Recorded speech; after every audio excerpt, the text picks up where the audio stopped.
Hello and welcome to another edition of Talking Devils for talkofthedevils.co.uk. This is a special edition. I'm not joined by Scott today. Unfortunately, I don't have someone as handsome as Scott. I do have someone that knows Manchester United inside out. And I'm really, really happy to have him back on the show. We've had him on the show a few times over the years, but I'm delighted to announce that I've got him back on live from the UK, esteemed author of Manchester United, Mr. Wayne Barton. Wayne, how are you today? I am pretty good. How are you, Devo? Yeah, I'm not too bad. I mean, it's February. We're into the 20 degrees already, so a little bit chilly still here, but we're getting through it. We're getting through it. Um, I want to jump right into it. Obviously, today I want to mainly focus on talking about your new book. But I want to actually just have a quick chat about yesterday's game performance, and also just to get your thoughts on the last couple of weeks of what's been happening. So I'm going to start with that. You were obviously at the game yesterday. Manchester United won, Southampton won. For me, I can take some positives from the game, but I take more negatives from the game. I think as a team, and I know I'll get slated, and I have been slated for this on social media. I think I myself have seen improvements in the team over the past few weeks. Most definitely. I think we're creating a hell of a lot more chances. Our biggest problem is we can't seem to put the ball in the back of the net. A problem that you would have been laughed at if you said this 10 years ago about Manchester United not being able to put the ball in the back of the net. Wayne, you've obviously, as I said, you were at the game. First of all, what was the atmosphere like at the game? At the start of the game and then after the game. It was so like at the start, we were all. I mean, the first half, the first 20 minutes, it wasn't that bad actually. Pogba played really well.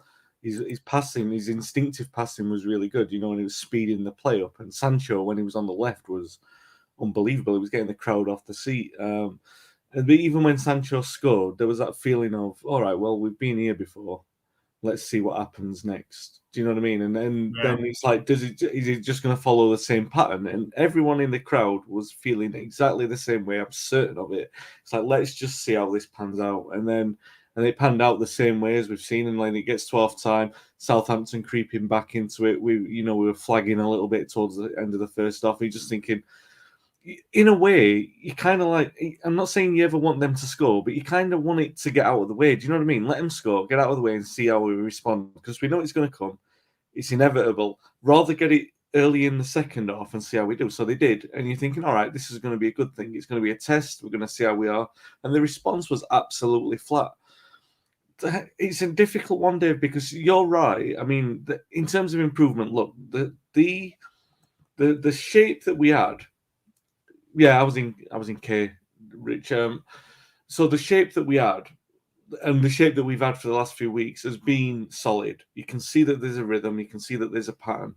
But against Middlesbrough, and this was against Middlesbrough, remember, we created loads of chances, and you're thinking, oh well, this could be something. And you look at Ronaldo, and he missed loads of chances, and you're thinking, well, it's Ronaldo against Middlesbrough, it's an off day, because normally he's going to put two or three of those away. Even the overhead kick, you might think he might put those away. So you're thinking, oh, all right, Burnley, if we play the same way, or if we play the same way against Southampton, then fine. Elements of it were the same in the way that we controlled the play. But the things that weren't the same were that we weren't creating the same quality of chances against Burnley, and we weren't creating the same. Well, we were in the first half, but the same quality of chances against Southampton certainly wasn't there either. I know Ronaldo rounded the goalkeeper and that, so we had those kind of problems. Now, yesterday it was a big issue with Ronaldo because he looked fairly disinterested, but Rangnick seemed to sort of, you seem to feel that there's a problem whenever Rangnick tinkers with it, because you're looking at the manager and thinking, oh well, he thinks that there's something wrong, and he sort of gambled halfway through the second half, didn't he? He brought off McTominay. It wasn't McTominay's best game by any stretch of the imagination, but it tinkered with the complete shape that we had, and we had nothing after that. I know he was more ambitious, and I get that he wanted to send a message. Yeah, Jason's put a comment there in the things there about that we lost our shape when McTominay was, and this is what I'm trying to say. He wasn't brilliant. He definitely wasn't brilliant, but the shape went. And Fernandes and Pogba on a midfield. They're not on midfield together, and it laboured for the rest of the game. And then towards the end of the game, you're thinking the number of times that Maguire was getting pulled out of position, and embarrassingly enough, the manager comments on it afterwards saying, "Oh, they're slow in reverse gear," and you can tell that he's referring to Maguire because he's talking about the pace in United's defence, and he's specifically calling out one player. And you saw 2 or 3 times, not just the one where he turned him inside out that's already been made into a meme. You already saw that a couple of times that they were targeting that and they were getting joy from it. So we were lucky to get away with a point, not in terms of, like if you look at the balance of play, actually Southampton had more shots as well. So it's not one of those where you can say, oh, United outplayed and blah, blah, blah. It was a concern for me. I mean, you're right in terms of the general play, but it's only from the low that we've had, isn't it, Dave? Really, this is the comparison. It's the low that we had. The Liverpool, the City that looked soulless. It was like a donut of a team. There was nothing in the midfield. No, no taste in it either, I should say. But it was and then you see this last few weeks. It's like, all right, there's a shape that it doesn't really matter who's in or out of the team as long as the shape of the team looks good. And it looked all right against Middlesbrough, and you're thinking, all right, is the West Ham result with Rashford scoring in the last minute, but he obviously dropped off a cliff as well. He's not playing well. He was particularly poor yesterday. I'm concerned about it. The 3-1 draws in a row. I think the performances have got increasingly poor in that spell, and I think the shape's right. I'm not sure about the personnel, to be fair. I think I definitely see progress. And if people are just going to look at results and say there's no progress, well, then you're actually not looking at it in the right way. If I go back to maybe 6-7 games ago, it was still dire. It really was. Over the past couple of weeks, I've definitely started to see a change in the way we're playing and a change the way we're approaching games. We are creating a lot more chances. We just can't seem to put them away. One of the biggest reasons I believe we're not putting them away is the lack of choice that we have up front. Listen, Ronaldo's 37, but we all know that he has, the physique and the fitness levels of someone 10 years younger than him. But at the end of the day, he's only going to have that fitness in short spurts. Yeah. He is a 18-yard box player now. That's what he is for me. But if I'm putting him up against someone like Cavani, who is really a poacher, Cavani would. I hate to say this, but I think Cavani would have put away some of those chances. Which brings me on to Cavani. I mean, the Uruguayan, Darren Anderton. I mean, the guy is constantly injured now. It's getting beyond a joke. I tend to not listen to rumors that come out of the club about the reasons why he's not playing. He's been likened to Louis Saha, that if he's not 100% fit, he just doesn't want to play. He doesn't want to put his body on the line. He's obviously probably thinking about the next step in his career, which we're led to believe is Spain. He wants to finish out his career in Spain, and he's maybe thinking about that. I mean, what's the deal with Cavani? I mean, this time last year we were hoping he'd sign for another 2 or 3 years. Now it looks like a lot of the supporters are just saying, you know what, this is done. The guy is constantly injured. Well, the thing with Cavani, well, obviously he wasn't playing that often for us at the start when we first signed him, but then he got his run in the side. And what that run in the side basically did was it spelled the end for Martial, because he was so energetic and he was running around and disturbing centre-backs basically. And when he was doing that, and his intelligence of running was so good, it was like, oh my God, this is what a centre-forward looks like, right? That's what we saw. Yeah. And unfortunately for Martial, he hasn't looked like that for 5 years. And everyone's been going, oh, Martial will come good. But then when you see a genuine world-class centre-forward behaving the way that he does, you're thinking, all right, that's what we've been missing. And we're missing it now because he's not there. He's just not there. The one thing I would say in comparison with Ronaldo is his intelligence. His off the ball running is obviously miles better than Ronaldo's. The way that he drags defenders elsewhere, because he's selfless. He's playing for the good of the team. Yeah. Ronaldo is in a way because he's looking for goals, and that's obviously good for the team. But he's always looking for himself. He's not making a run for a teammate. You saw it with the goal yesterday. He's standing back a little bit, letting Sancho get to the back post and everything, yeah, fine. But then Sancho scores, and you can tell there's probably half a moment where he's thinking Rashford should have pulled it back for him. He's like, "Oh, I'll celebrate, but Well, Rashford, I mean, not to interrupt you now, but this isn't a Manchester United Ronaldo thing. This is Ronaldo throughout his whole career. Oh yeah. This was Ronaldo when we first signed him. He's not new. He's we've seen it like that's just Ronaldo, good and bad.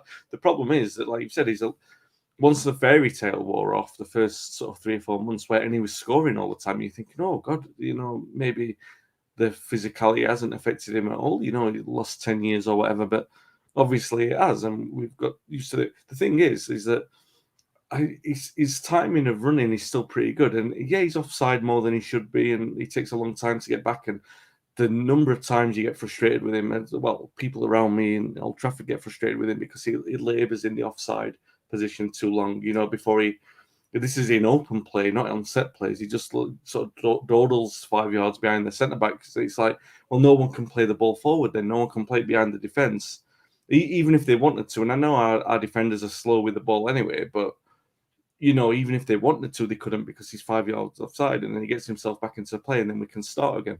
That's an issue. But his intelligence of running is still better than anyone that we've got because he knows how to sniff a goal now. Yes, he's off form in terms of he's not finishing with conviction. You would have seen some of those against Middlesbrough. Maybe he's getting a little peed off with what's around him. You've got to remember, Davo, the delivery around him is abysmal.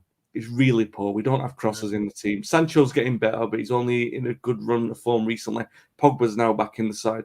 The general delivery in terms of crosses is really poor. Sorry, but I tend to kind of disagree with that a little bit over the past couple of weeks, to be honest, because we have had more chances over the past couple of weeks. I would agree with that up until a point, but we are gaining more chances. We're just not scoring. I mean, against Middlesbrough, Bruno Fernandes missed an open goal. I mean, I'm not disagreeing with that. I'm sorry.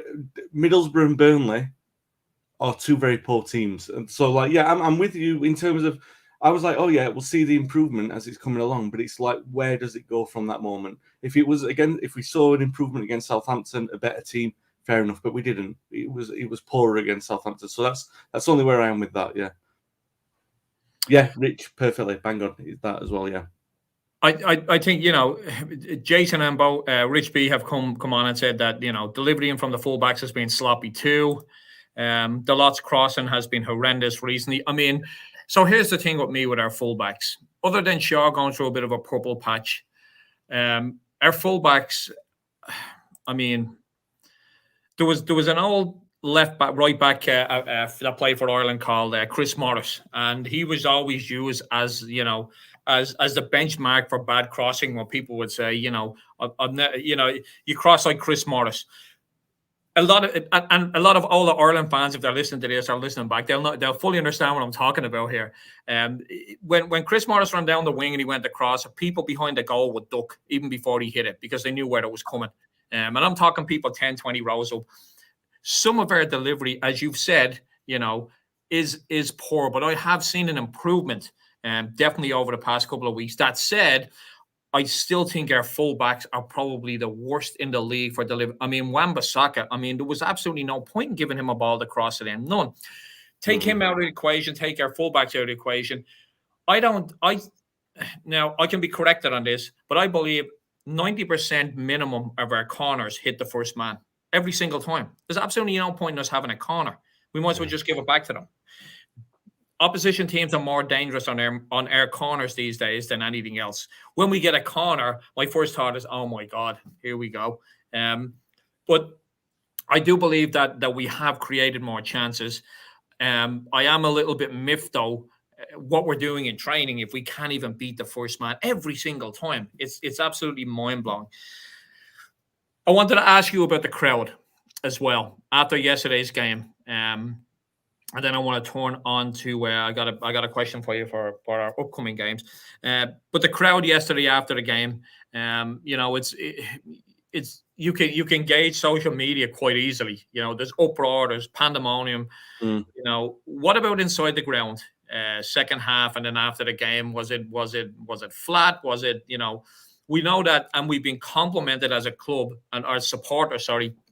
Now we have the best away support in the league. Many opposition teams will come on social media after the game and say the exact same thing, saying that they just never stop singing, they never stop getting behind the team. What was it like yesterday after the game, with maybe 5-10 minutes ago and then right at the end? Well, the Southampton fans were poor. That's a kick-off, but yeah. So like, there's a growing frustration, without doubt. For me, I heard, and I don't know if the other guys who were at the game heard this.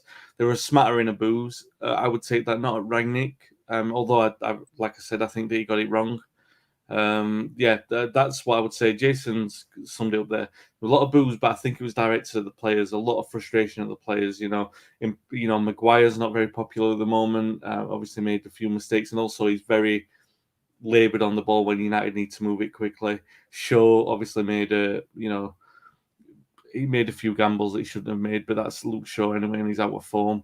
Rashford, he was getting a lot of criticism. Rashford, he's maybe trying too hard. I don't know. Maybe he's gone back into that mode of trying too hard, but he was very poor as well. You got 3 or 4 players who were really off the boil. Fernandes as well, by the way. People are getting frustrated with him taking gambles, and I tend to like a player who takes a gamble because it can deliver something great. But the problem is with him, he doesn't have the composure. So when you've got 15 minutes to go, I said the composure. I'm talking like he was compared to Cantona, right? Cantona in the last 15 minutes of games was as cool as ice. That's where he would decide games for you. Bruno doesn't have that. Let's be frank about it. He's a great player. He doesn't have that. So what he does is he drops back into fullback positions, and he's rash with it. There's no other word for it. He's really rash. He takes careless decisions, and it costs us because we're losing the ball. Like in the last 5 minutes of the game, we were just surrendering it. Useless. It was really useless in the way that we're using the ball. So yeah, that's where I am with that. And at the end of it, the crowd, there was a smattering of boos, I'm sure of it, but there's no way that the Old Trafford crowd are turning on Rangnick for sure. Even though I would say, I think he made that error with the change, the substitute of McTominay when he changed the shape, because we weren't rocky at that moment in time. We were still in fair control of the game. And the other thing is as well, I'm a fan of Elanga, don't get me wrong, but I don't think he's like a world beater at this moment in time, and they're asking him to be. And I think that's the problem, that he's not going to change the game. I know that he has done a couple of times, but asking him to do it on a regular basis isn't good. These senior players need to step up. And I'm not saying don't make a change. Obviously, we need to make these changes, but that's where it comes to the January transfers and everything, where it baffles me that I'm far from Martial's biggest fan, or even Van der Beek's really, but letting all these players go out. Ahmad even, this would have been perhaps a situation for Ahmad to come in and show what he's capable of, because you spent all that money on him, and he wasn't. And he putting a young kid in there, and Elanga will do the running, but he's not a centre forward, and that's where he ended up at one point yesterday. And it's like, what are you doing? Because at that point, you've lost control of what you're doing. Lingard came on at centre forward. It's like, or are we just throwing this season away because that's what it looked like? And if their players are like that, they're just out there cantering, then the crowd are going to respond in the same way. They're bound to. So with Bruno, one of my criticisms that I have, and I have very few of Bruno Fernandes, but one of them is that, and Jason points this out, he gets too involved with the referee. He gets too involved with complaining all the time. He's that guy that just, if something happens on the far side of the field, he's complaining about that, and he's complaining to the referee. And we all know the referees, they're poor at best these days in the Premier League. They really are. And if you're going to keep, constantly at him, you're not going. We all know it's human nature. You're not going to get the calls. But the question I have is, and Jason has, tipped it there. Bruno is getting too emotional. Needs to keep his head. Is this a case where we got to just, Rangnick's got to pull him aside and say, Jesus, will you stop complaining? Concentrate on your game. The referee's not going to make his, all of a sudden go, you know what, you're right. Actually, let's pull that back and give you a free kick. Briefly, with Bruno, does he need to spend more time concentrating on his game and less time moaning? Because, and I don't like to keep harping back to the Fergie days, but Ferguson wouldn't have stood for that. He would have took him aside and said, listen, you're out there to play a game. You're not out there to constantly moan at the referee. It's still no one any good.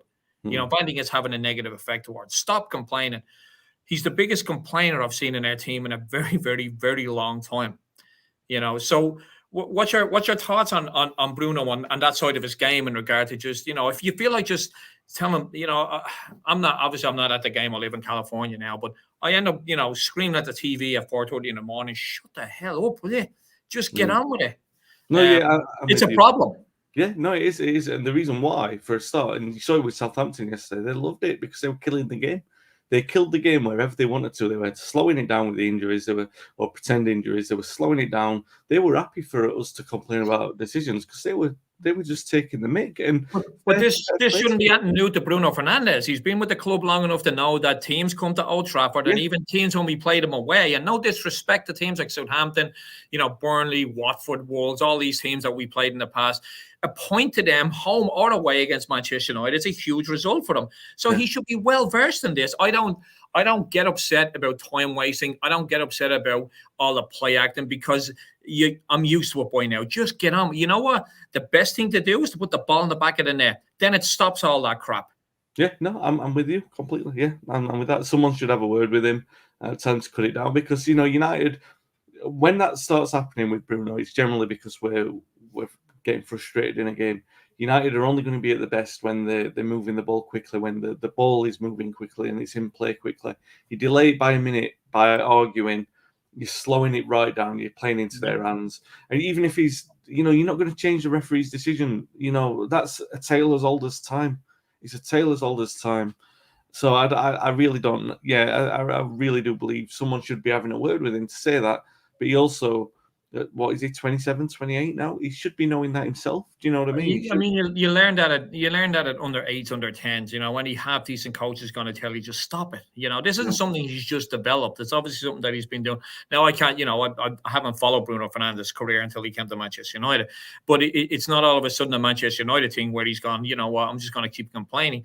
And Jason, to pull back up his comment there, he hits a nail on the head. It just slows the whole game down. And he's standing there arguing with the referee. It's like, Jesus Christ, stop playing this victim mentality. Let's get on with it. The best way to do this is to put the ball in the back of the net, and it's to really put it up to them to say, here's the deal. You want to play around, you want to waste minutes, and then you can see the goal in the last 10 minutes. I'm pretty sure at some point, if that happens a couple of times to your team, the manager or the coach of that team is going to say, okay, you know what? We're wasting too much time. All this falling around at 1-1. Let's go for a win. It'll change their attitude.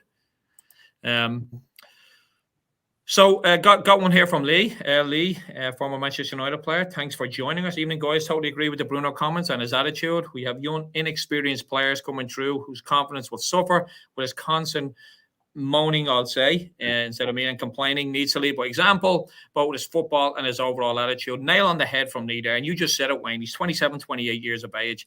He should be a player that's looked up to. I think we've all played football throughout our lives. We've all played in a team, obviously not at a professional level. We've all played in a team where we had that one guy that was a complainer. And I was always that guy that just shook my head, go, why are you wasting your energy here?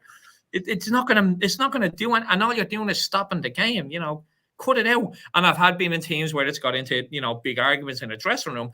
I'm dumbfounded by someone that just doesn't pull him aside. I mean, I'll be honest with you, and I hate to say this, but Harry Maguire is a very weak captain. It should be his job to pull him aside and go, will you just shut the hell up? If you shut the hell up, I'll stop being a bad defender. Maybe that's what he should say, and we might get something out of that. But I'm tired of it at this time. I really, really am. And someone needs to take him, take him aside and go, this has to stop. It really has to. So final question about the game and Manchester United before we move on to the book. What concerns me the most is, and again, no disrespect to the teams around me that we played, we haven't really played anyone under Rangnick, really, have we, in the league? We really haven't. One of our toughest games of any season is coming up soon, away to Leeds, and it's our next game. If we're being held by Burnley and by a championship team like Middlesbrough and Southampton and losing at home to Wolves, what happens when we go away to Manchester City and away to Liverpool? What happens when we come up against Chelsea again? What happens when we come up against Arsenal, who are, up in there? Hopefully we get them in that second week phase of down, Tottenham, who knows with Tottenham? I mean, are you concerned for the games that we have? Because, I think it's between March and the start of May, we've got a lot of big teams coming up. When I looked at the fixture list, and me and Scott spoke about this initially, he couldn't have asked for a better first 10 games. He really couldn't have. And I looked at it and I went, you know what? There's 20 odd points in there. There really is. If we play to a level that of, the new manager bounce, there's 30 points in there. Yeah. But it's been shocking. We've got 2 points in the last 2 home games. We got beaten by Wolves the other week. So I'll come all the way back around to my question. Are you concerned about the upcoming game starting with Leeds away? Yeah, of course I am. I mean, you look at it, and why would you not be concerned? Like I said it earlier, Dave, when you were saying that the performances were getting better with the shape, they were getting better because it's given us a little bit of foundation. But you have to remember where the level was before that. It was through the floor. It was really bad. So yeah, all right, it was better, but you still have to look at and I was guilty of it as well. When you look at the figures and you say, 30 shots against Middlesbrough, that's just an off day. You're gonna get those. But it's not about that, is it? It's about showing conviction and showing confidence in your performance. So it's all right saying, there's an improvement there, but it's not good enough, and it's nowhere near good enough. And these players have hid behind the excuse of Solskjaer.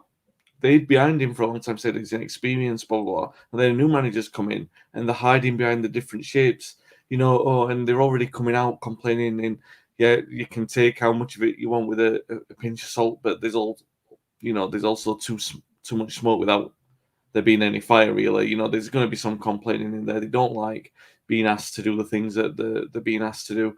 A lot of players have made it public what they're doing, and they've gone. United, at the moment, it does concern me massively because we don't know. That territory of playing against the Cities and the Liverpools and whoever you care to mention, Chelsea, Spurs, Arsenal even, we really don't know where we are. Now, you would have thought with this season, with, let's say, if Solskjaer being back properly in the summer, and everyone will say, we spent 150 million or whatever. We weren't backed sufficiently to say we needed that midfielder. That's obviously what we needed to make that next jump, because the midfield hole is too big. Now, without that, you're a team, Manchester United are a team who are like Spurs, they're like Everton, they're like Arsenal. Unfortunately, that's where we are. We could get battered off one of those teams. We could get battered. Really, again. We could. Yeah, exactly. And we've seen it before by those teams in the last 3 or 4 years. And we've seen it every time we go, that's a new low every time. We saw it again. Definitely saw it against Arsenal. They scored 3 against us in the first 20 minutes once. Sanchez tore us to bits. We saw it against Everton a couple of times. Everton have done that to us. We've definitely seen it against Spurs a couple of times as well. So, and those are the teams that really, last season, we should have been backed to say, no, all right, well, we're definitely above those teams now, so we should be controlling them in the way that we see a City or a Liverpool do it. And we're nowhere near that. We are back where we were when Solskjaer took over, because the owners have let the dressing room dictate what's happening. And it set us back. And you can argue that Solskjaer's inexperience did that. But then you're having that argument about the managers, and you've really got to put this on the players who aren't standing up. Yeah, no, listen, I get that, and I definitely want to move on to talk about the book. But the one thing I wanted to ask you real quickly before we move on to that, listen, a couple of things. Number one, Solskjaer had to be fired when he was fired. People are now trying to say that, now we see what happens when I was the biggest supporter of Ole Gunnar Solskjaer. You know that, Wayne. I'll back any manager that comes into Manchester United. Any manager. We were the same with this, Dave. We shared that opinion. We shared exactly the same feeling. I didn't want him fired. I didn't want him sacked. I'm going to football long enough to know that the majority is on the players, but ultimately the manager pays with his job. As people believing now that Solskjaer would have improved, there's no way. He was gone. His confidence was done. Those defeat, he should have been fired, sacked after Liverpool. There's no doubt about that. They gave him another game or two. It was just deplorable. You go away and you get smashed by Watford. I'm sorry, there's no coming. He's not going to all of a sudden flip it and start hammering teams. Not going to happen. Yeah. So the Ole argument to me is dead. Unfortunately he had to go. That doesn't mean that a lot of these players don't have to go, but Solskjaer was part of the problem because I think he had lost his confidence. Now, that moves me on to the next thing that we're constantly talking about: defensive midfielder, defensive midfielder, defensive midfielder. Now, all of a sudden, we have an even bigger problem. We don't have anyone to put the ball in the back of the net. The Glazers are not going to write a checkbook, this summer for 200 to 300 million, and that won't even fix all our problems. So, Wayne, I'm asking you, is a defensive midfielder more important than a striker at this moment in time? Because all of a sudden this striker has popped up now, and we ain't going to spend 100 million on a striker, and we're not going to spend 100 million on a defensive midfielder. We'll get one marquee signing. I believe it's going to be Declan Rice. That's just my opinion. I do believe that. I don't believe that we're going to buy a striker, and I don't believe we'll buy two. But this striker situation has become a big problem right now. So, you're writing the checks, Wayne. Who are you buying? Or who is your preferred option to upgrade? Is it going to be a centre forward? Is it going to be a midfielder? Which is the more pressing issue right now? I don't know. I really don't know. If you'd asked me that 4 weeks ago, I would have said a midfielder. But I look at Ronaldo and I look at Cavani. I'll stick with midfielder, and the reason why is because I still think that Ronaldo's running. His economy of running is still fine. Obviously, he needs to get his form back in front of goal. But I think once he does that, you won't have a problem with that. He's still going to score the goals. And I still believe you've probably got another 18 months in him being able to do that at the top level, as long as we get the foundation right. So, yeah, I'd still go with a midfielder on that day. But it's a tough one, though. It is a tough because you can easily... There's an argument for it the other way, for sure. But we need that midfielder desperately. And you know what? I tend to agree with you there. I think that's the biggest pressing issue. I do believe that, Ronaldo, although an absolutely fantastic player, scored goals everywhere he's gone. We all know the Premier League is a tough league. Not everyone comes over here and instantly has a hit. I mean, Chelsea have had more misses than hits. And then some of the players that they have bought, they've taken at least a season or so to get running. And now you can see that, especially coming from Germany, it's a completely different league. I have all the faith in the world with Ronaldo. Listen, at the end of the day, Ronaldo to me gets a pass on everything. He really does. If we could sign Cantona tomorrow and just stand him in the middle of the pitch, I wouldn't have anything said about the guy, or Brian Robson. I'd be like, I don't give a shit. I don't care if he doesn't do anything. He's back playing for my club. That's the way I see it with Ronaldo. But I do believe that, obviously joking aside, I think Ronaldo, he's hit a bit of a bad form, but the goals will come. And for me, I still think he's our best option out there. I want to jump on to the second half of the show here. The main reason why we're here that will put us in, a good mood. You've recently brought out your new book. It was launched yesterday. Rooney, Teenage Kicks, the street footballer who ruled the world. Absolutely beautiful, beautiful cover. I don't remember that goal though. When was that scored? I got loads of questions, and we've got other questions. But I want to ask the first one. Why Wayne Rooney? Well, Rooney's one. I mean in the nicest possible way of why Wayne Rooney now? What made you want to write a book about, the greatest goal scorer for Manchester United in England? It was a question of timing, really, because the situation with this was I was always going to do this book. Like anyone who's followed my writing, goes back to my sort of profile was elevated a little bit when I wrote an open letter about Rooney like 12 years ago when he put in that transfer request, and then just since then it's always been sort of like a thing. Like it's always just been like a feeling, I should write something on him one day. And then when he left United, obviously he's left United as the record goal scorer. By that time, I've written a handful of books, and I'm thinking, do you know what? I better start preparing for this. So basically what it was is like, so he left 2017, right? So probably since then, I've been collating, making sure that I've got all the folders in place, all my research, all the newspapers, conducting interviews and everything like that. The timing was because he retired. My agent basically, and I know that seems a bit like your agent, blah, blah, blah. But my agent basically said to me, and we were talking about working on the Duncan Edwards book, which is obviously something that I've been working on.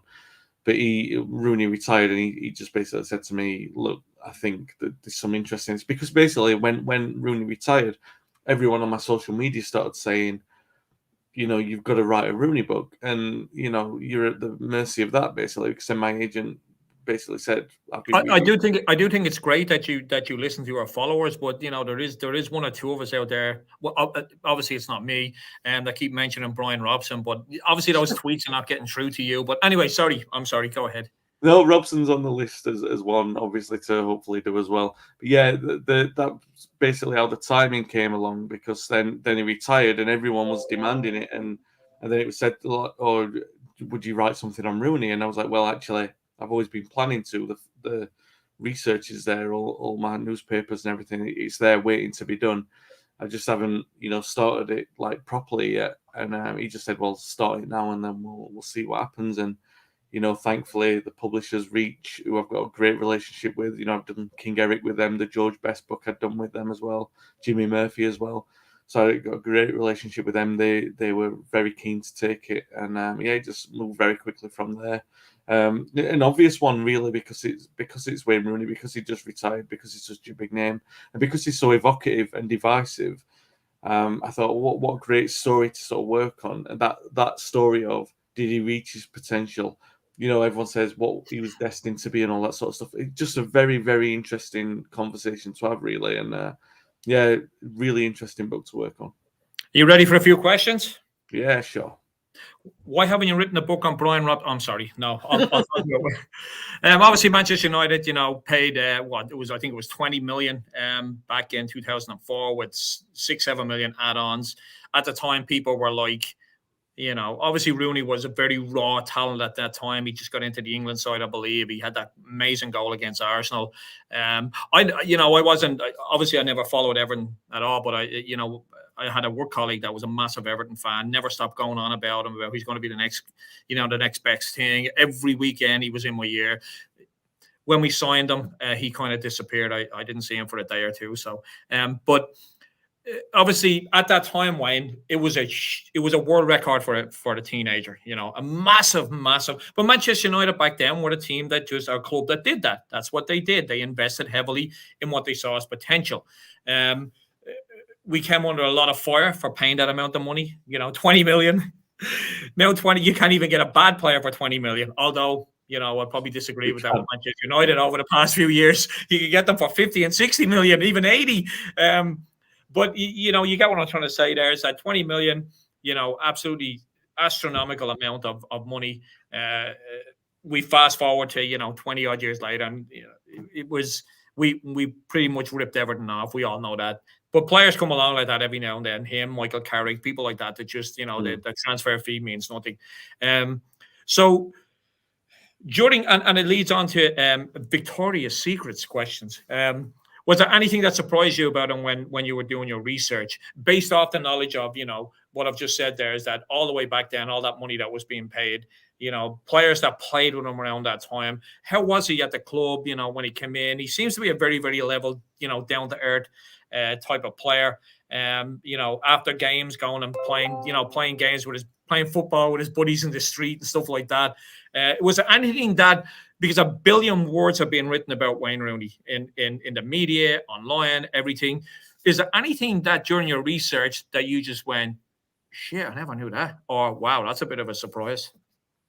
Yeah, a couple of things. Obviously, like I said, a load has been written. Before we start the Robson thing, let me just clarify that. A Robson book is coming. I'm working on a Robson book. It's just taking a long time to get there. It's coming. That's your little spoiler for this. A Robson book is coming. It's in the pipeline. It's something that I'm working on. Research is there and interviews are taking place. It's just there. It's there in the back burner. So basically, you want me to stop being like Bruno and stop complaining and just get on with it. Exactly right. Yeah. The Rooney thing. There are a couple of things. Now, we'll go back right to the start, because I think that's where you talk about the genesis of like Rooney's career and everything. Anything that surprised you? I was told a great story about a goal that he scored against United as a junior player with like talking 10 or 11 he scored an overhead kick against United that made everyone around the pitch like stand up and like applaud him. So this is against United. He scored an overhead kick. And also there was a story of what was told to me from one of his youth teammates at Everton, that he'd actually agreed to sign for United months before he did. And you remember the stories went around at the time where Fergie's tried to sign him, Rooney's knocked him back. Now, apparently, there was some kind of agreement in there that Rooney would sort of started boasting basically to everyone. This was around the time, when he was falling out with David Moyes, sort of like having this big sort of public confrontation with him, I'm bigger than you, that kind of thing.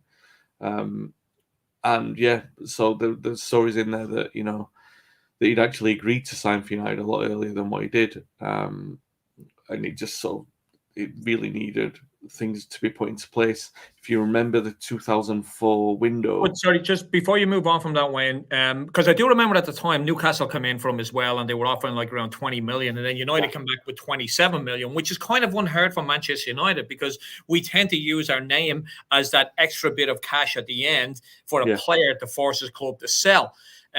So if you found that in research that United already, agreed to, or kind of had like talks and tentative agreement in place, was the Newcastle thing just a way of getting Manchester United to funk up more money, or was it genuine? No, yeah, absolutely genuine. What had happened is, obviously those discussions had happened, and Rooney he had his heart set on going to United from early that year, like really early, so like January. I think he was a bit gutted when I think it was Sahar that we signed. And then we signed Alan Smith, probably thinking that there was no chance of getting Rooney. And then Rooney went and had the tournament that he had. And then Everton came around to the idea that, they had to sell him basically. They could cash in while the money was high. Probably looking at the money that Chelsea was spending, because that was their first summer under Mourinho, where they were spending all the money. Now, Mourinho didn't want Rooney, but they thought that they could still capitalise on the back of that.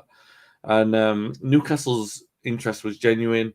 What they did, though, was Rooney wanted, because he had his heart set on moving to United, he wanted them to put a clause in, basically, that said, I'll sign for Newcastle, but you have to give me like a promise in my contract that if United come in next year for a bid that's X amount, and it was probably quite low, that you'll agree to sell me. And they wouldn't do that. And United then came in with the offer. Obviously, some talks would have been had privately about that, which, you'll never know those kind of conversations that are had. But it facilitated the speed of the transfer to be done a lot more quickly than it would have been done. And definitely genuine interest. They definitely wanted him.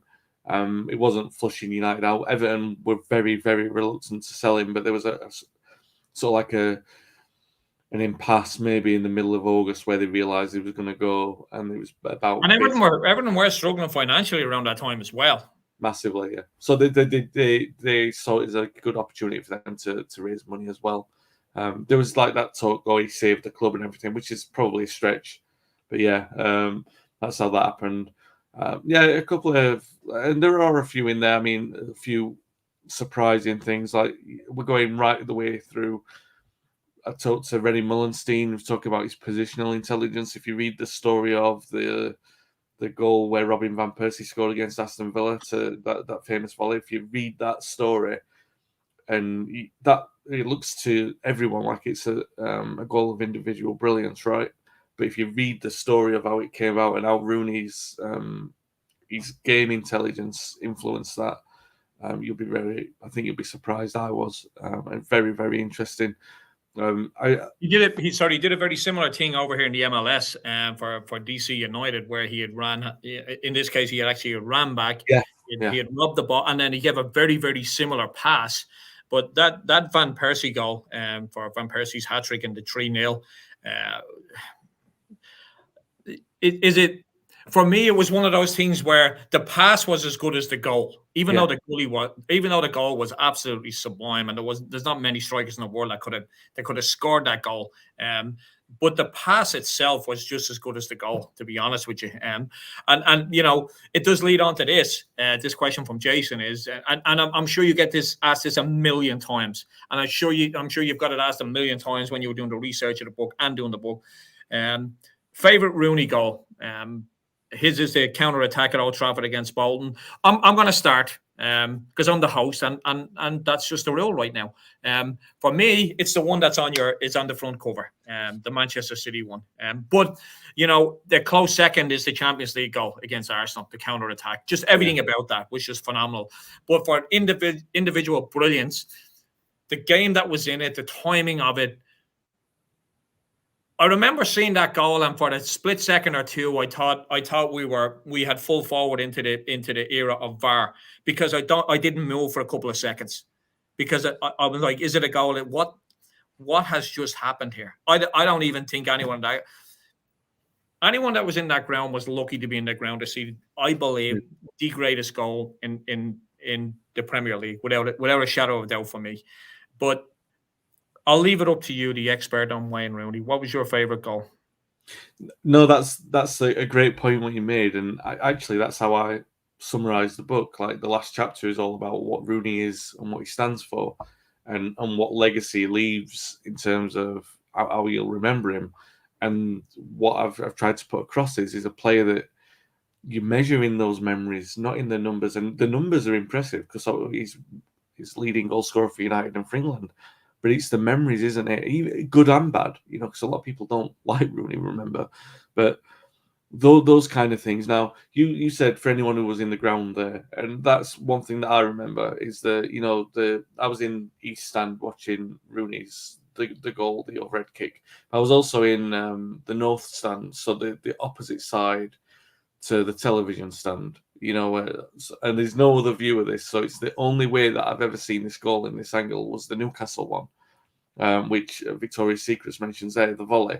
The only way I've seen it from this angle was when I saw it live, when he drops and he volleys it in, and all the other angles that you've seen on the television from all the other sides. So that kind of thing is impressed in your mind forever, like the City one.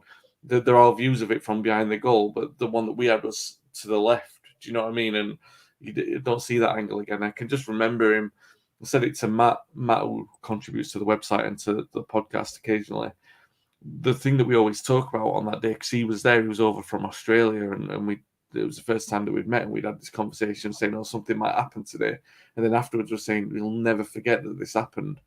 And yeah, just remember him being suspended in midair. Do you know what I mean? And then, I looked after the goal to the end of the row where we were, and Dan, a good mate of the editor of the website and the podcast, everything, he was at the end in his season ticket seat, and I just looked to the end, and he just looked straight back at me, through hundreds of people, just looking like we could not believe what we'd just seen. And that's the thing about him, Rooney, is that it's the moments, isn't it? It's not necessarily that goal that he scored, because he scored many great goals. Remember that chip that he scored against Portsmouth in the Cup? And he tried, Fabio and Raphael always joke about this, that Rooney would try that chip a million times in training all the time, and it never worked. And we remember seeing him try it a million times in games, and it never worked. And then he tried it against David James, who was like 6'7", and it went over him and clipped the bar on the way in. He scored so many good goals. And you mentioned the MLS thing. How many players can you think of who scored from the halfway line for 3 different clubs? He scored for Everton, for United. And, the way that I summed it up in the book is that it's not even about the goals. It's the memory of his debut, that stands out for me. It's probably the City goal in terms of everything that it represented, the memories that I've got with it, and the fact that I've likened it in the book, Dave, and it might be a bit controversial, but I've likened that as instigating a run of form that was kind of like Cantona's in '96, that he basically won the title by himself because of how he played. And a lot of people might not like that because that was really when he was unpopular, but I really do stand by it. And that was the 19th title. Very important for us to win that one, and very important for him as well. And that goal was the catalyst for that. And just like you said, probably the best goal in Premier League history. That's a great memory from Jason there. I remember that goal against AC Milan, the first time hit. Keeper didn't. It was past him before he realised what had happened, and the angle he was at was absolutely phenomenal. The only, and I hate talking about this, but it's important to me. The only stain that I have on Wayne Rooney's career at Manchester United is obviously the 2 transfer requests he had put in, and especially the one where he went to Ferguson and questioned him. I know you talk a lot about that in the book. Can you just go into a little bit more detail about that whole month or so around it? I remember watching Ferguson being interviewed right before the Champions League game, and you know what? It kind of broke my heart to hear Ferguson saying it. What he said. I'm sure you recall. He said, all the boys got to do is be respectful to this club.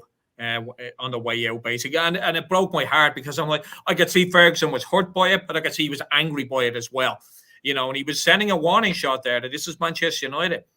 We don't care who you are. You're not bigger than this club, and you'll be respectful. I'll be honest. I personally think that kind of gave Rooney the kick in the arse that he needed. That Ferguson went live on television and said, "This is all on you, buddy." And my opinion only may have contributed to Rooney's, having doubts at that point to go, shit, maybe I'm not as big as I think I am. Maybe I'm not as big as what everyone's feeding into me. And maybe that tap up by Manchester City is not all it's going to, shape up to be. But it did break my heart. That did when Ferguson came out and said that. So that's my question is that whole, especially that transfer request where he doubted Ferguson's ability to take Manchester United forward. Can you talk a little bit about that? Yeah, absolutely. So, like I was saying earlier on, that's the sort of catalyst of this book. Really, was that moment because that's when I wrote this open letter on this blog that I was writing on at the time. Basically, all I was saying in that was that you make that decision, you're turning your back on a potential legacy. You're that close to scoring you're fairly close at that moment in time. It was in your grasp. Yeah, you're in touching distance of greatness. He really was. Do that. You could sacrifice that. There's titles to be won, which you're going to now be the main man at if you stay, rather than thinking and really basically saying if you leave, you're risking that, and so you're the one making the risk. United will replace you, and we will sort of move on from that. So be careful the way that you think about what you're going to do. There's a load of stuff in the book about it. Obviously, I've talked to everyone about it that I could. You're quite right. There's a real feeling that what Fergie really didn't want is to lose one on City. That's why the performance came out. Paddy Barclay, who we know is a very good friend of the website, he called it Ferguson's greatest performance. We called it a masterpiece of a performance. So where you're hooked in saying, I think Kevin Keegan would actually argue that. Yeah, maybe. But the fact that you were compelled to think, you felt bad for Ferguson. He was playing a blinder. Now, what people don't remember is, or they tend to forget, is that the build-up to that. So that's October 2010. Remember, and people who read any of my books know I don't really go in for the salacious stuff. I don't go in for the personal stuff. That's all been played out in the press. We know all the stories. It's going to get a reference because it's there and it happened, but it's not going to be something that's part of the narrative in the story that I'm writing. You know that it happened. What happened in that year for Wayne Rooney was he went to the 2010 World Cup I think he had a bit of a niggle like he often did going into the World Cup, but they took him anyway. He had a poor performance in the World Cup. There was the famous one where he turned to the camera and said, "That's nice to see your own fans booing you," that kind of thing. He turned, so he was a national hate hero when he came back, like a bit like Beckham. He's going to get that bit of slagging off in the press, this dying embers of golden generation and all that. And Rooney was name a tournament that England haven't gone to that hasn't been Manchester United other than '66. Every tournament they go to, Manchester United player is blamed regardless. So exactly. And Rooney was, and he often was the player, and he was in this case. He was cited out, but at the start of the season as well, he started to have a few problems. Now, the personal issues came out. Jason's put it in the comments saying injured away at Bayern. That was the one, and he was missing for the end of United's season.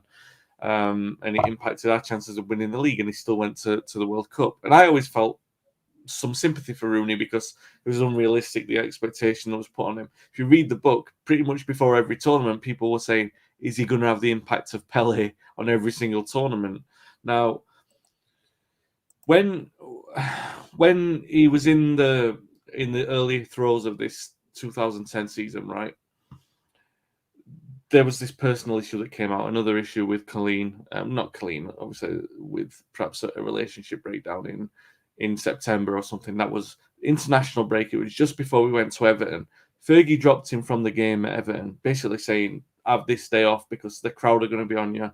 We don't need this. Yeah. You just take the weekend off. He was doing him a favour, and he basically said that Rooney was injured. He had an ankle injury. Rooney instantly came out and started briefing people that he wasn't injured. And it's like, why would you do remember that? that time, yeah. So there was a loggerheads like that. And I remember there was a game, Jason mentioned the Rangers game straight after he came back and he signed the new contract. Well, just before that, there was a game against West Brom and he came on after this supposed ankle injury. He came on and it was 2-2. And the atmosphere then was very strange. There wasn't a really warm reception to him. This was like the day before the news broke about the transfer request. So it wasn't even there, like that he's going to do it. But there was just this really strange atmosphere that nothing was right about it. And he came on and he didn't look the same. And United drew 2-2 and Rooney looked unfit and everything like that. And it's like, or disinterested or whatever. There was something there that wasn't right. And then all that unfolded. And it spectacularly resolved as well, very quickly as well. The players who I talked to about it were in shock that had happened. But then they also went on record as kind of saying that it was like one of those things that happened at United. That because it was always whatever happened at United was the biggest story of the week.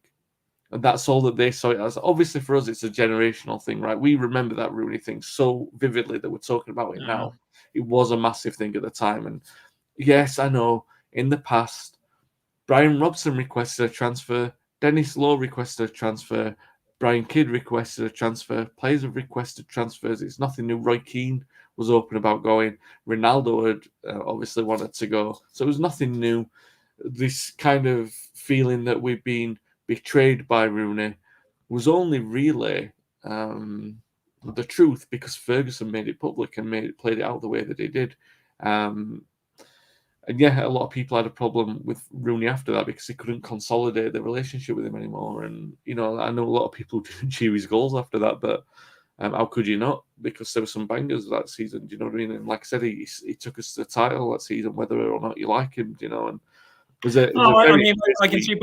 I can see both sides of the argument there for Rooney. Me personally, 2 transfer requests is too many for me. The one where Ferguson had to come out, I think it was just a combination of all that. That he questioned the manager and he questioned the club, and to me, that. I love Wayne Rooney. I think he was an absolutely phenomenal player. I laugh at people when they say he never reached his peak. It's the dumbest thing I've ever heard. It really is.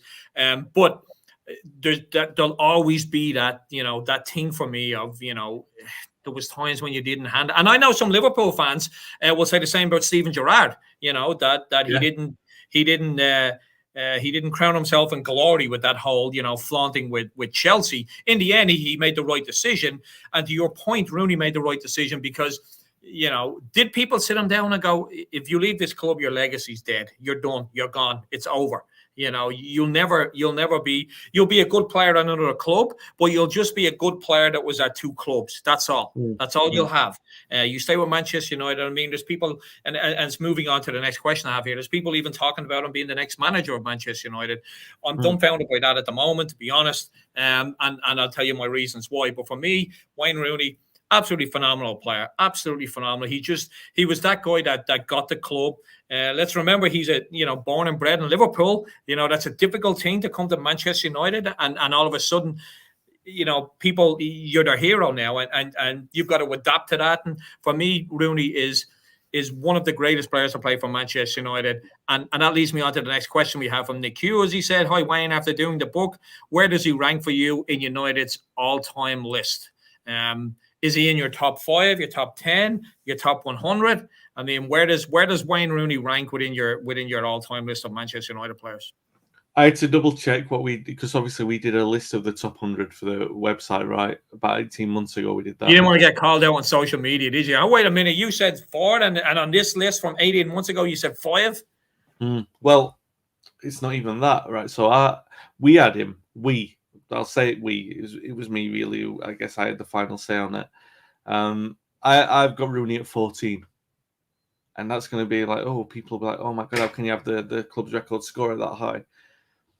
above him, before he gets to 10, are Peter Schmeichel, David Beckham, and Rio Ferdinand. Yeah. And really, you could swap them. You could swap them in any order, really. Do you know, it's. But then you're It's talking not an easy list to break into the top 10, you absolutely know. not, because then you've got Robson, Keane, Scholes, and none of those three. Giggs, Cantona, I mean, Yeah, Bobby Charlton, before you even talk about Charlton, Best Law. I mean, it's to be in the top 20 of all-time yeah. greatest Manchester United players it is a phenomenal achievement for any player. It really is. There's absolutely nobody over the past, I don't even know, 4 or 5 years, 6 years maybe, that would get into the top 20 of Manchester United. You know, I, so I think I think when you get to 15 in that top 15, or maybe top 13 or 12, honestly, you could have anyone. You might have a personal preference. Some people might say, "Oh, Schmeichel," because like I don't see why goalkeepers shouldn't get it. Do you know what I mean? yeah. I just say, like, I'm not agreeing with that, by the way. I'm just saying that people have different opinions for different reasons. Like, I know that you're a massive fan of Robbo. Do you know what I mean? And he'll be in your top three, like maybe even top one.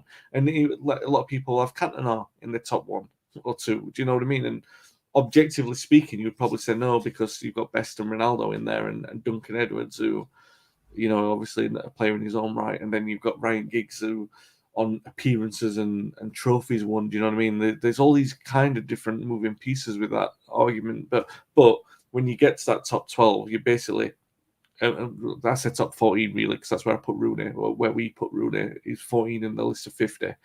So once you get to that standard, you picking your personal favourite based on your subjective reasons for that. Oh And yeah, it's all opinions, because you know, if we were to make decisions based off statistics and facts, it would look completely different. You know, Ryan Giggs would obviously be number one. You know, he's won more. you might say Rooney is because of the fact that he scored more goals than anyone, Yeah, and, that's a and then valid point. Yeah.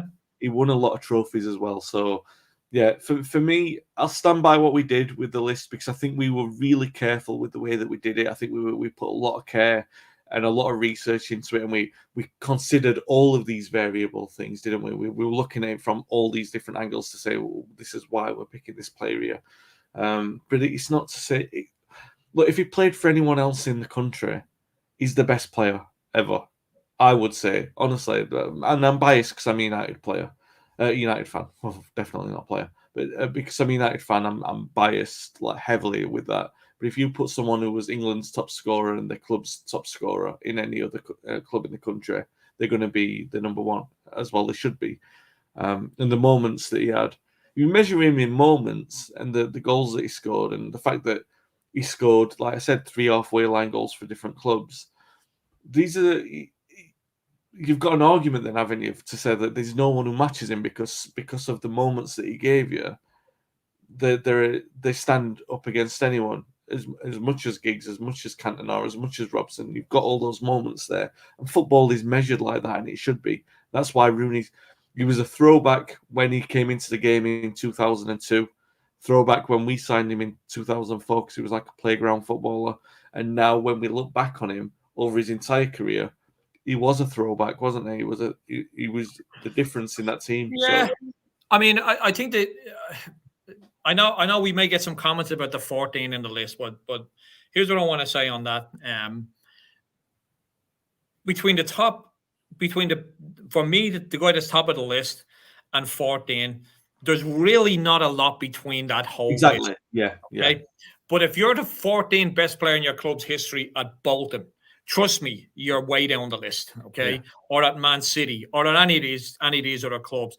Being in the top 20, like I said earlier on, at Manchester United is an absolutely phenomenal achievement for any player. Yeah. And like I said, for me, Robbo and Eric to Rooney, it's not 12, 13 places apart in what we would really deem a 12, 13 places apart. It's so close, and there's so many variables. It comes down to a personal choice. It comes down to personal memories and experiences and stuff like that. That all plays into it. But Wayne Rooney being 14 in the list versus Robson, for me, being first, there's not a massive difference. There really isn't. And I want to come on to it's a question by Victoria's Secrets here. I'm sorry. Do you think the controversy of life off the pitch will take away from his legacy as a player? I'm going to start with that one. I don't personally. I don't get wrapped up in the off the field. I think the problem that we have, and as we've had this problem as a society for many years, is that, and it's one thing that grinds me down, is that we shouldn't be looking at people, sports people, and particularly footballers, as mentors, as people that your kids can look up to. That's a parent's job to me. We all know that footballers are not the best example of people off the pitch. We've seen it numerous times. Now, that said, there's a large chunk of society are not the best examples for people that, in a day-to-day life.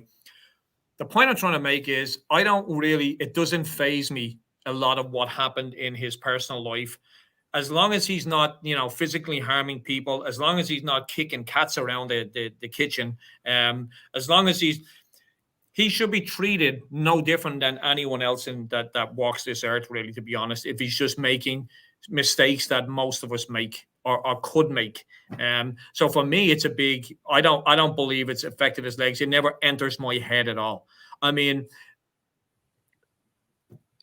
the stories we could talk about with Roy Keane and Brian Robson, Norman Whiteside, Paul McGrath, it would blow people's minds about what they got up to in their day-to-day lives off the pitch. Nothing that was breaking the law, nothing that was. But I'll tell you this much: Rooney is a saint compared to what those guys got up to.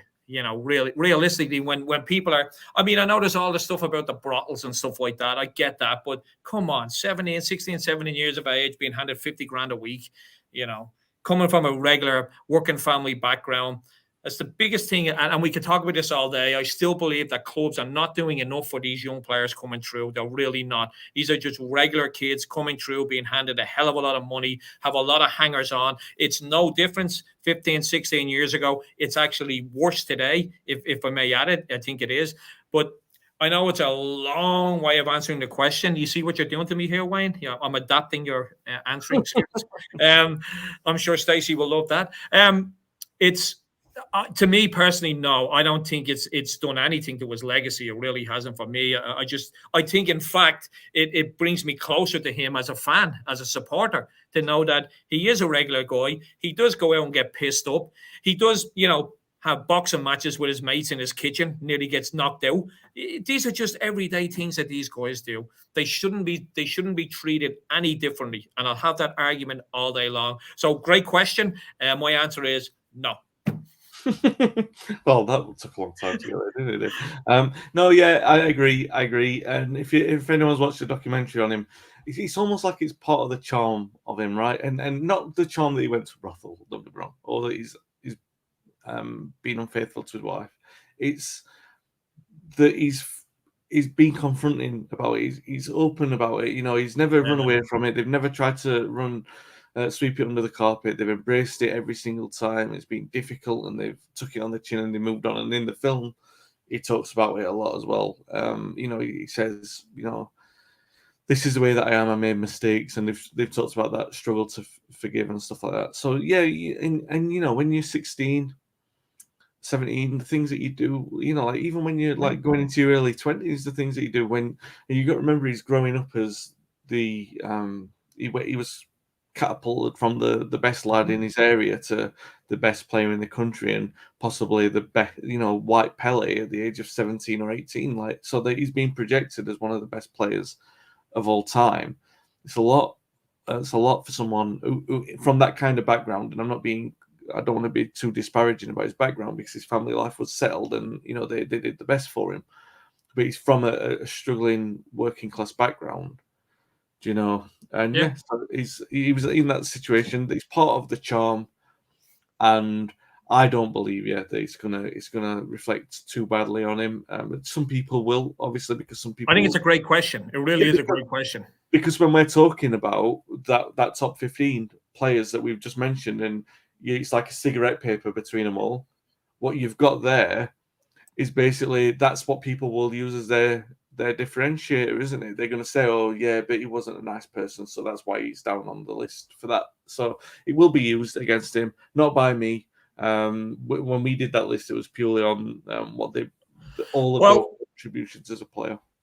Well, Rich has actually brought him up 2-3 more levels in my book. I'm sure your wife Stacey will appreciate this as well.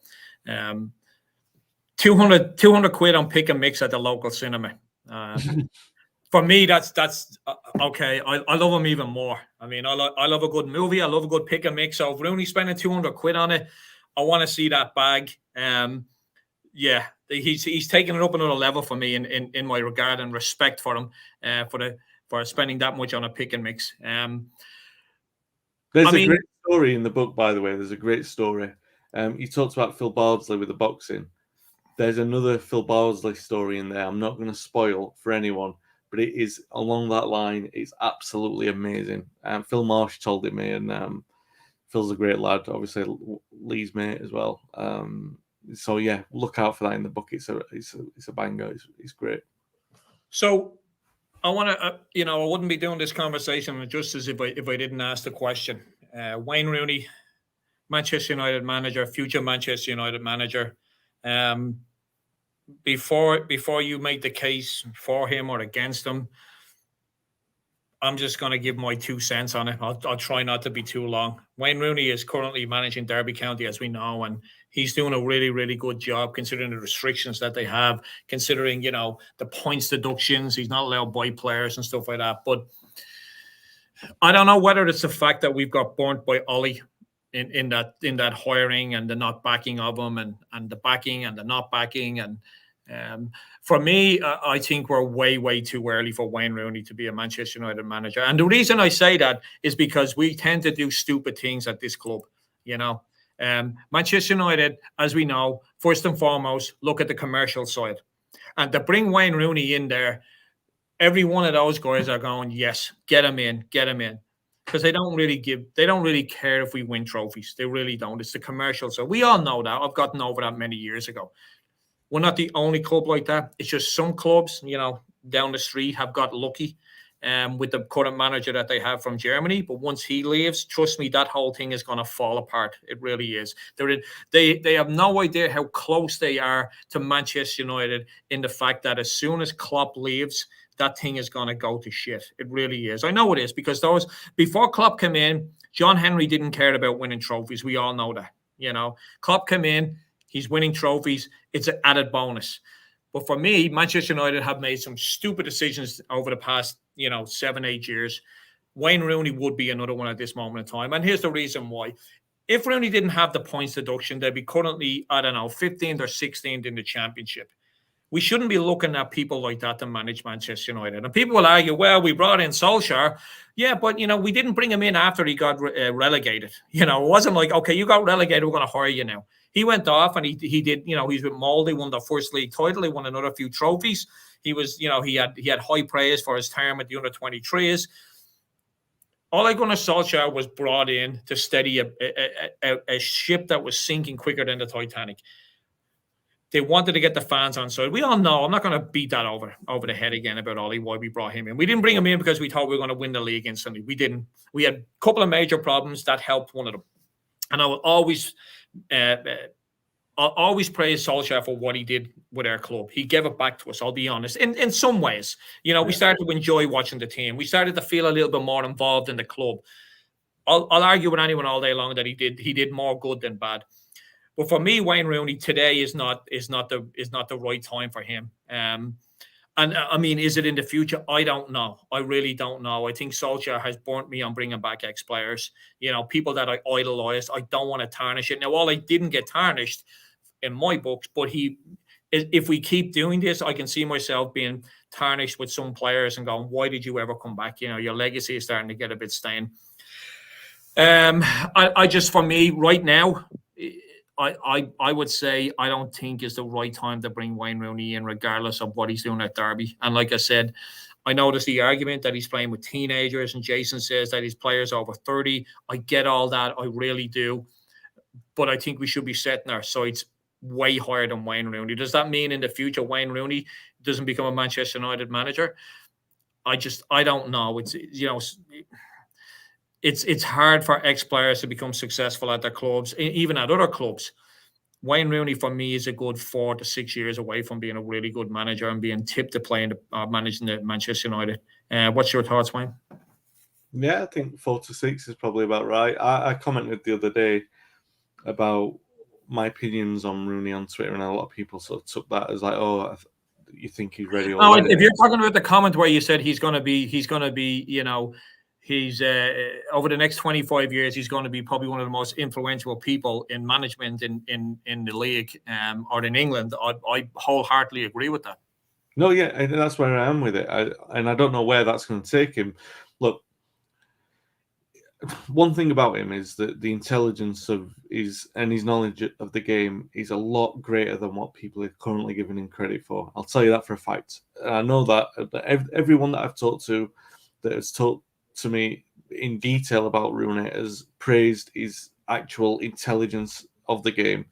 That's on the pitch. So the likes of Mullenstein, there's a very rare level of praise that gets afforded to some players, and I've only ever heard it about George Best. And so this is going So to he's tell in you, good company. yeah, exactly. So this is going to tell you the level of praise is that he could play in any position and understand what it takes to play in that position. Doesn't mean that he'd be the best player in that position, but he's one player who could do that. He would understand what it takes to play in every single position. He would understand where you need to be, the things that you need to do, the sacrifices that you need to make. Now, and that's only ever been said to me about George Best from the people who knew George Best, that he could do that because of the work rate and his knowledge of the game. The thing that has become clear to me from writing the book, and it's a couple of people that I talked to over about his time in the MLS, is the way that he sees the game. He was confronting the MLS board about the travel that the players were having between games unnecessarily, the pay discrepancy between the college graduates that were on basically on a week. Sorry, the top players would be on a week what those guys were getting in a year, and he was saying that's not a way to raise the standard of the league and everything like that. So he's obviously very influenced in or interested in the politics of the game. But then when you see what he's doing at Derby, and he's doing the intangible things, like he's getting them to fight for a cause that seemed beyond them. And no, I get your point that they'd only be 15th, but maybe they're expected to fight against relegation anyway before the handicap what they got. So in that position, they are overachieving, and what they're doing is they're doing that through the character that he's building in that team, and that's what's got my interest. Is that sustainable though, Wayne? Because we don't know. We don't. That's the point, right? So we don't know. We're watching it unfold, right? We don't know if it's a one-off. We don't know if it's this moment in time. We don't know if it's going to be if he turns into a Brian Clough, because that's what players will do for him over the next sort of 3 or 4 years. We don't know. We're watching that happen, and it's a good thing to watch it happen. Now, I've got confidence as much as I have in any other former player. You're absolutely right. All the things that you've just said about Ole and all that sort of stuff, and it being too soon, you're absolutely right. But from all the things that everyone said about him to me, and everything that I can see for myself, I'm convinced that he's going to be a very, very influential manager. There are other things that we don't know. How good he is as a manager. And that's a very simple thing. Can he get a team winning consistently once he's got all these problems out of the way, with everything being equal? Can he deliver a winning team? What's his vision of our team should play? We don't really know that yet.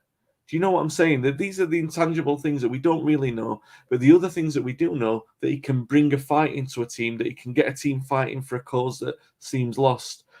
Those are the qualities. When you look at what's missing at United, you think, oh God, he understands the standard. He understands the demand.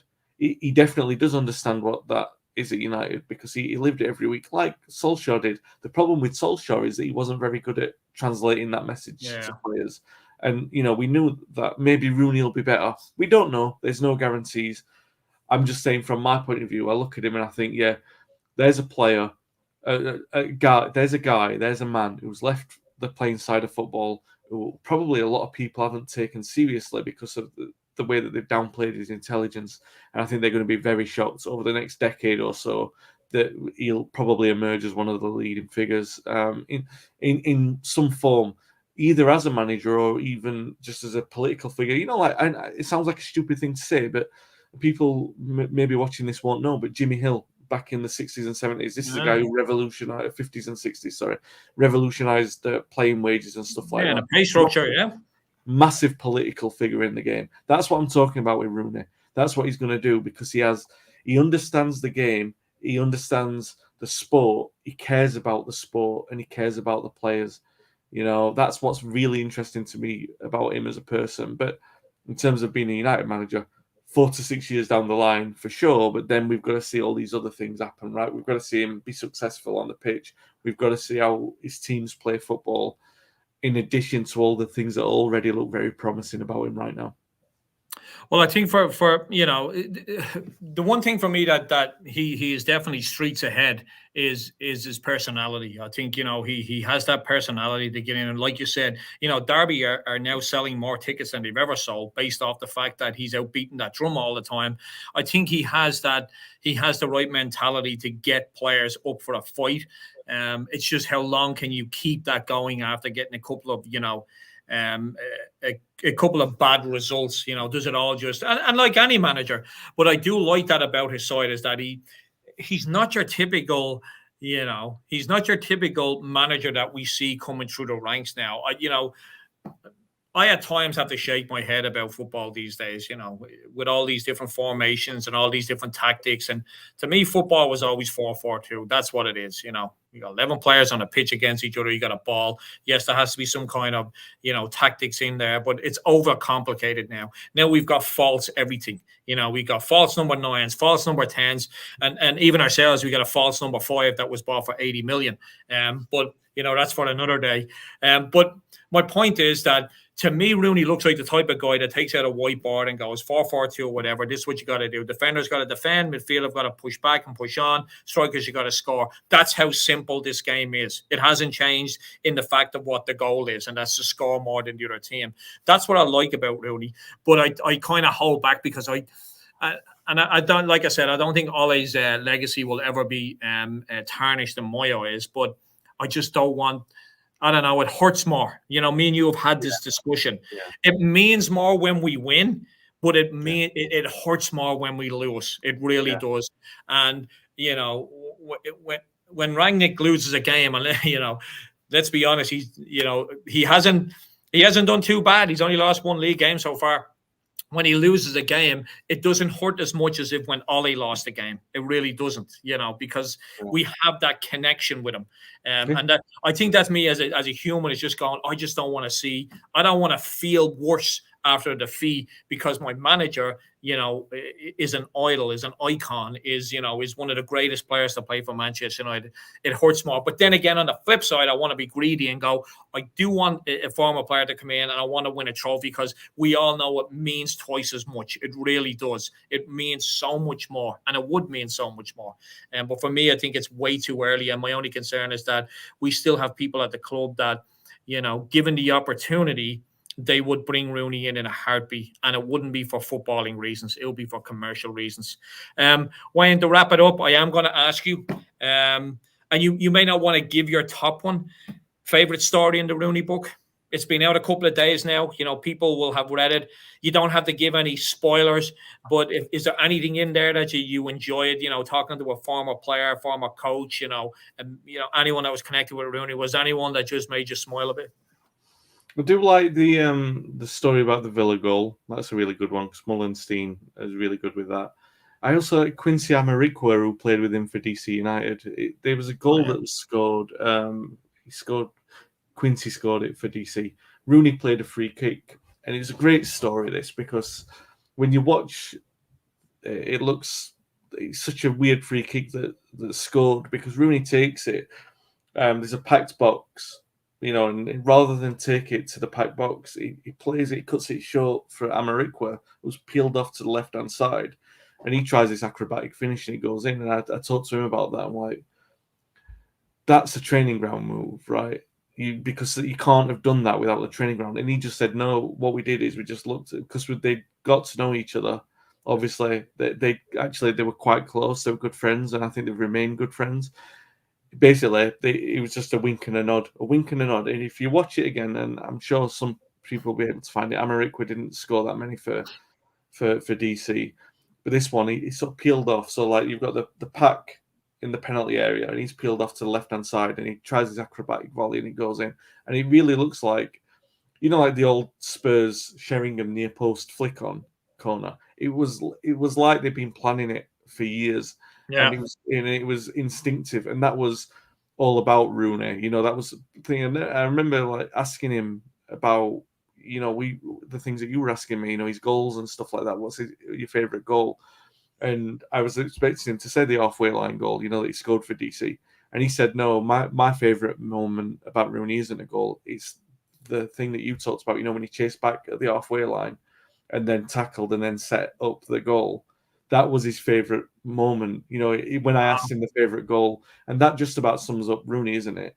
For us, we're talking, like I said, I'm thinking of his favourite goal, but really it's the moment. It's the moment that he was in. And to know that he did that in America as well, he broke through that barrier to make them realise what he was and what he stood for. That says everything about him, really, that he could break through a culture like that to sort of embrace people the way that he was. And that's one of my favourite stories from that. So, to wrap it up, where can we get this book? You can get it everywhere. Amazon at the moment have got it on early release on hardback. Kindle's out on Thursday, I believe. If you're watching this anywhere around the world, you can get it on Book Depository for free shipping worldwide. And it'll be all good bookstores from Thursday, I imagine. Happy with it? I mean, I know it's a dumb question, but it's a lot of pressure writing a book. Each one of your books gets better and better and better. I have my own personal favorites, as you know. Where does it rank? I know I'm going to put you on the spot. Is it in? I'm not going to ask you to put it in your top one. Is it in your top 3, your top 5?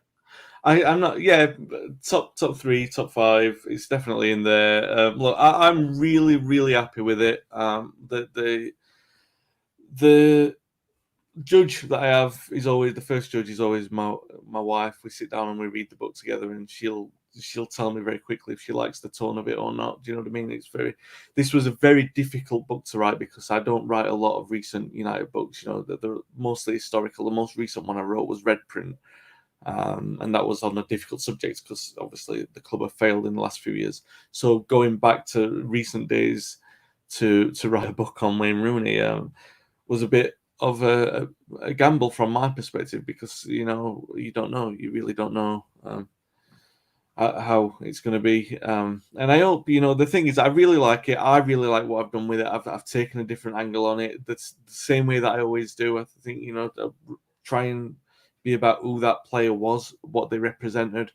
Don't concentrate on all the stuff that people will necessarily think that they're going to get with a Rooney book. Am I going to talk about the hookers and all that? No, that's not in this. It's got nothing to do with what I'm talking about. It's about the impression that he left and the legacy that he left. And hopefully that's going to resonate. I really hope that it does. A couple of people have read it, have been very kind, but you never know until it's out there and people are reading it. I'm really happy with it. Just to show it again, because if you look how beautiful the cover is, the publisher Reach always do a great job with the books. They always very careful with the way that they present them and the way that it looks and everything like that. The cover's beautiful. It's a work of art. It's a thing that sort of fits on any bookshelf anyway because of how beautiful it is. It's iconic with the picture of Rooney scoring, but the inside, I don't know. It's the same as anything, Dave. Once it's out there, I'm waiting for people to tell me how they receive it. And I hope I should have asked the question a little bit differently because Victoria says that's like asking who their favorite child is. Listen, exactly. We all have. Listen, if anyone has more than one kid, we all have our favorite kid. We know that. We all know that. As parents, we know that. Okay, so they're the ones that you put the college fund by, and the rest are like, let's just hope, let's roll the dice on the rest. So maybe I should have pivoted and said in regard to how enjoyable it was to write. Let's look at it that way. Was it, is it in there, your top 2, top 3, top 5? I mean, because it's a recent player as well. And that's really different than writing about a player from 10, 15, 20 years ago, even going back to Georgie Best. I assume it's got to be a little bit different. You've got to approach it differently because it is a current player, and it is a current player that's managing a fairly large team in England. So that's the way maybe I should have done it. But we all have our favorite child. Don't worry about it. It was enjoyable. Don't get me wrong. Obviously, it's one thing I will say about writing a book like this, because of everything that I've written before. It put me in a good position where all the interviews I had, people knew that I wasn't going to be too controversial with it. They knew that I was going to ask serious football questions. So the stories I got were really good. And that's why I really enjoyed that, because you've got a lot of modern people talking to you about football in a really serious manner. And yeah, it was great. It was a really good experience to write about, and it brought back a lot of memories as well for me. I'm one of those. It was very divisive for me at the time when Rooney handed in those transfer requests and all that sort of stuff, and to see as he declined that kind of argument for the last sort of 3 years of his career. So to go back and revisit what he did and what he brought in memories and moments and try and put it across that way, really, really enjoyable, and I just hope that translates to people who read it. What's next, other than Brian Robson? What's coming up? What are you currently working on? Can you talk about what you're working on? Nope, I can't. But I can tell you that I've finished a Duncan Edwards book, and that will be coming out. I can't tell you. Sammy McElroy is obviously out next month. The biography of Sammy McElroy. He'll be on the podcast at some point. Thank you, Jason. That's very kind. That kind of thing. So Sammy McElroy next. That's out next month. Duncan Edwards at some point. I'm not entirely sure yet, but that's going to be coming out in due course. Those are the next 2. And other than that, I can't talk about what I'm working on, apart from telling just between you and I that I'm working on a Brian Robson book. I'm sure no one else will hold me to that. Well, I mean, I know I'm being biased when I talk about you and your books, but you have an absolutely fantastic way of writing. It's kind of, sometimes it's kind of a kick in the nuts when I do read some, when I read some of the paragraphs in your book, and I think about when I compare today's team with even teams from 10 years ago. We lived through some absolutely amazing times as Manchester United supporters. I'm supporting United since the 80s, so I've lived through some really bad times, the greatest of times, and now the not so great of times. But you have a great way of bringing me back to those times and putting a smile on our faces. Jason, this is exactly why I think you're being so successful, and I think it's a great way of writing books, is that you don't go into the gossip side, you don't go into the gutter, you don't go into the tabloid stuff, you don't go into that gutter. And let's be honest, Wayne, and this is my opinion, you could probably sell more if you went down that road, because that's what people love to see: controversy, stories that are maybe not true, but they just want to read about it. I think what you have is a very hardcore support group there, of people that buy your books because, as Jason said, you write about football. You don't write about gossip. Your George Best book was probably one of the greatest books written about a player that had so much baggage attached to him that wasn't in the book, that made the book so great. Because we want to read about the player, we want to read about his career, we want to read about him. We don't want to read about the crap that was written. For every 10 stories that were written about George Best, probably one was true. And you that's what you bring to these books, is you bring us back to a time where it is, I always say it's great to be a Red, and I still say that, but it was great to go back to visit those olden times, even though it was only 10 years ago. In some cases, a little bit longer. But you have a really, really good way of bringing the fan back to those times. And just like you said, you're a football writer, Wayne. That's what you are. You write about football. You write about Manchester United. You write about things that people want to see and people want to read about. We don't want to read about the garbage and the crap, because we know it's out there. And you said this earlier on about the book. You've concentrated on Wayne Rooney. You've concentrated on his career from, as a kid at Everton all the way up to, going to the MLS. And that's what we want to read about, because a lot of that stuff that's in there we don't know about, because we get fixated with the bullshit that surrounds all these players. All the clickbait and everything that's on social media. Everyone just wants that. They want it. But what the real fan wants is they want to read about, they want to read about the player. That's what they want. They want to read about his career. I pride myself on being, a Manchester United supporter, true and true for over 30 years. But I've never come away from reading a book from yours where I haven't learned something. And, I think that's fantastic. I think as a Manchester United supporter, to me, it's absolutely fantastic. I mean, like I said, Jason saying that it's a football book. Everything you write is a football book. And we truly appreciate it. So where is my free copy? Sorry, I didn't mean to say that. I do. We appreciate it, Wayne. And I know you're very humble in all this. And I know this, you don't expect this. You don't take well to people come along and this is fantastic. But it is. You've got to understand that people from all walks of life. I see your social media replies, some not so good, mostly good. And people love your books, and keep doing what you're doing. And we look forward to, Duncan Edwards, and we look forward to whatever else you got in the pipeline. But a big thanks for coming on the show today. I appreciate you sticking to the 20 minutes that we talked about. I don't think you and I have ever got on a call like this, and we've stuck to whatever we're going to talk about. But again, appreciate it. Like I said, Wayne said earlier on, it's on Amazon. They released it early, so anyone that has bought the book, like Jason and people like that, it's coming. It'll be worth the wait. Amazon are constantly updating the dates. It happens all the time with books. Yeah. I myself, when I buy books online, it'll tell me it's 2 weeks out, and then all of a sudden the next day I'll get an email to say it's been shipped and it's on its way. So just be a little bit patient. It'll be great. You'll really enjoy it. Wayne did a fantastic job again. So if you haven't subscribed to the channel, we'd really appreciate it. Just click on one of the buttons. If you're listening back on any of the audio platforms, please give us some feedback, give us a like, and get your questions in for next week or the week after. We got a lot of other shows. We got Keane on a Friday night with Lee Lawrence and Phil Marsh, 2 former Manchester United players. That's a really, really good show. And Wayne, do you want to talk a little bit briefly about Keane's other show? I think it's on a Wednesday or a Thursday. Yeah, Wednesday nights, Marcus Neymar, the German former United player, they're doing a tactics podcast. It's absolutely excellent. Marcus obviously is German. He knows a lot of Ralph Rangnick's background. They talk really in depth about those tactics. And obviously Keane does a great job hosting both that and the podcast with Phil and Lee as well. Yeah. And I hope to get back on a regular schedule with Scott over the next few weeks. Scott Wooten, who actually went and signed for Wellington Phoenix, who play in the A-League in Australia. So we're having some time zone issues. Scott's just pretty much just settled in.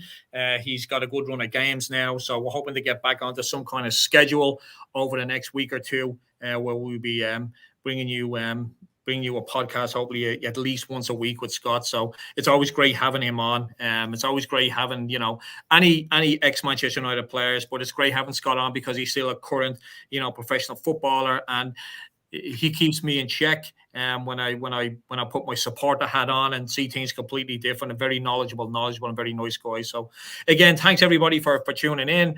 As Wayne said, get onto Amazon. Teenage Kicks, Wayne Rooney, an absolutely phenomenal book. And thanks for all your questions. We really appreciate it.